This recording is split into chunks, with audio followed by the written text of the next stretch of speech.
On this episode of Game Shack, I'm going to talk all about the brand new announcements from Arcade1up regarding their new cabinets, including a new cab for Galaga, Big Buck Hunter, Time Crisis, and the Atari 50th anniversary cab. All that and more coming up next.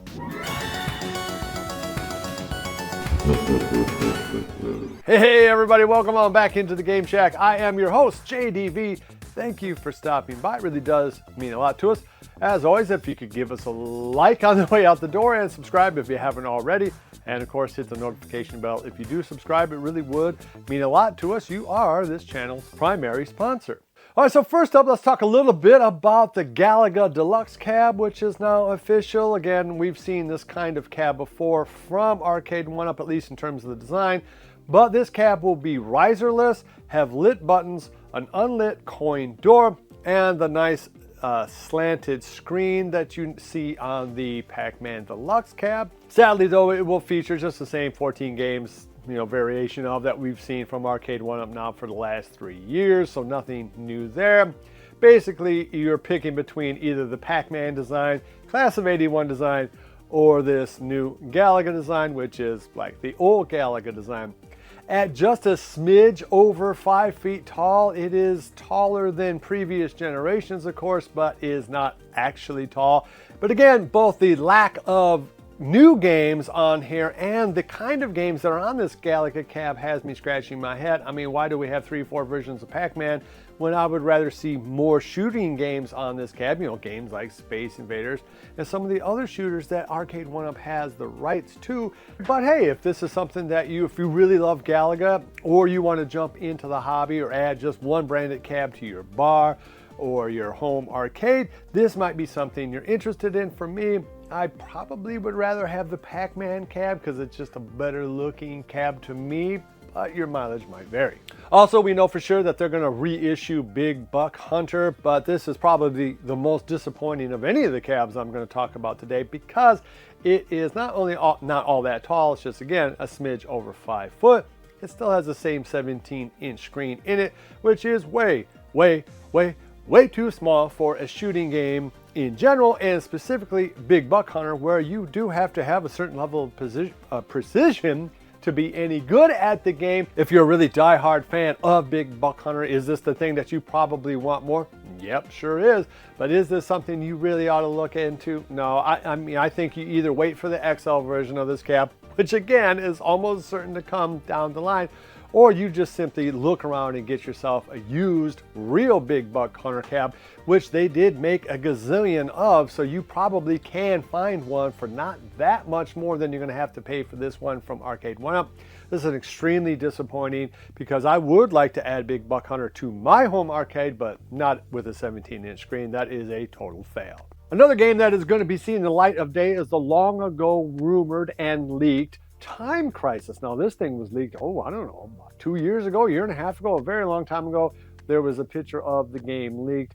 Then it kind of dropped off the radar, and it does look like that is going to become the 3rd new actual game or cab released by Arcade1up in 2023. Cab itself is, it looks quite a bit like the Time Crisis cab, which was an uninspiring cab in my opinion, but they're trying to stay arcade real, so I understand why you would stick with that design.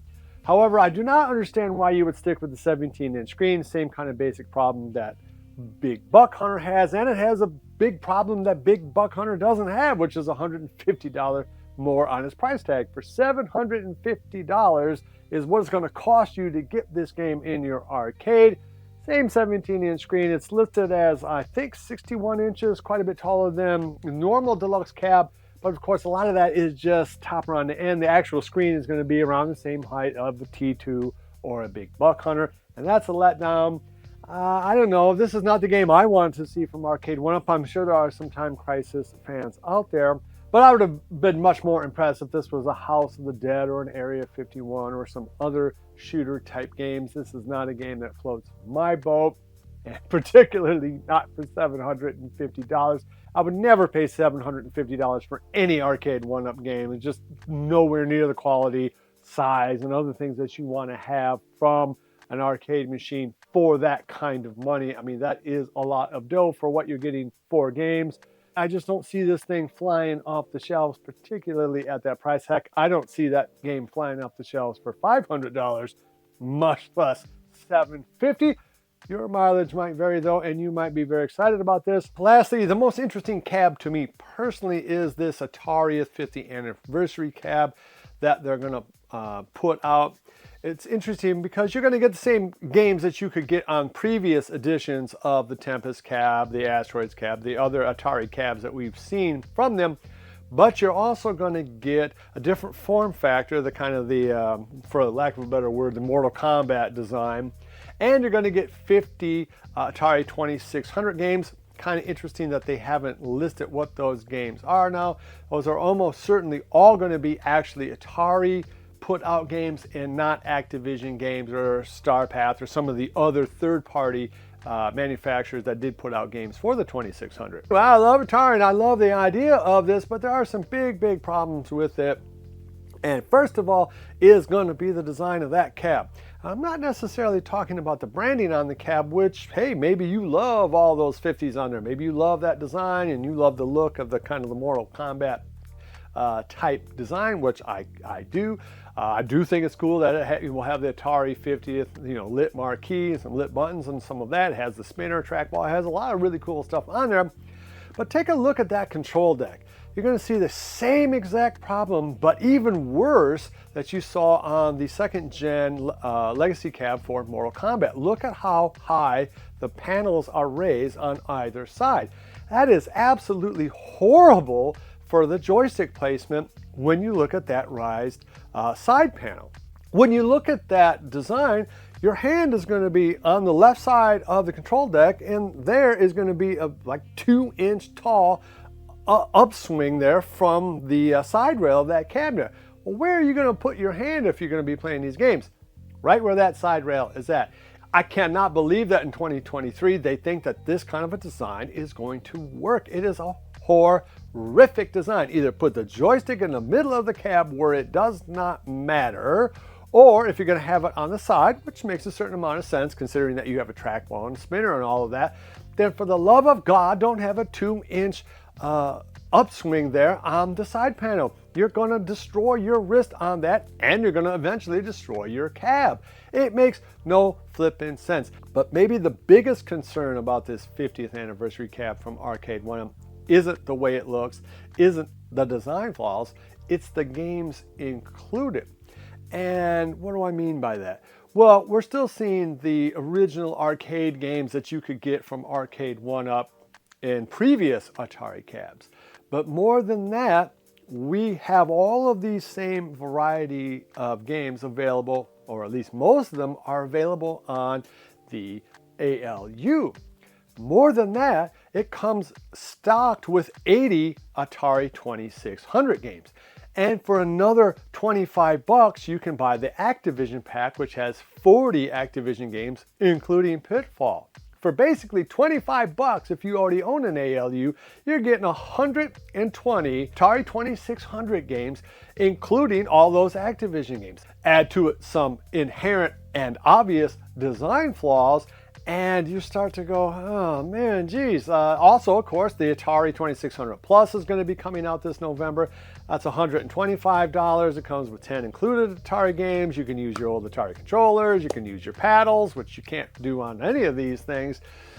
I know it's apples and oranges, but still, it's $400 less, is an official Atari branded thing, and you'll be able to play all those Atari games with an HDMI cord on your own 50, 60-inch TV.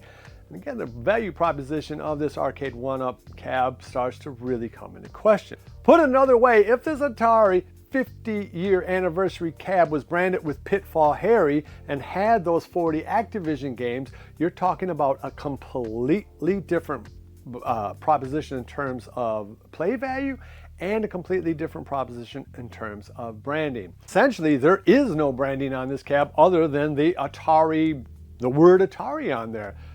That's it. Hey, how about this? Why not give us the side of the cab, use the design from the old book that comes with the Atari games, like the adventure, the space, the word puzzle. Give us some of the original Atari art from the original Atari catalog.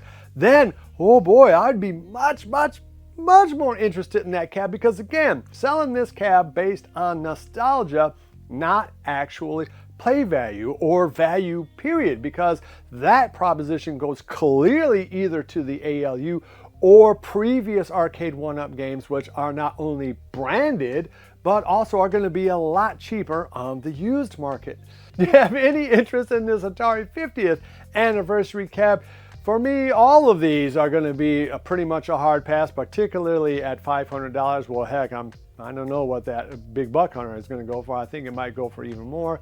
Doesn't matter, because I'm not going to buy Big Buck Hunter with 17-inch screen. Let me know down below what you think, though. It really does matter. All right, if you like this kind of content, give me a thumbs up on the way out the door. It really does help. Love each other. And until next time, I'll see you guys in the Game Shack. Mwah! Be sure to visit EvilGeniusEntertainment.com for exclusive content, swag, casting call news, and much more.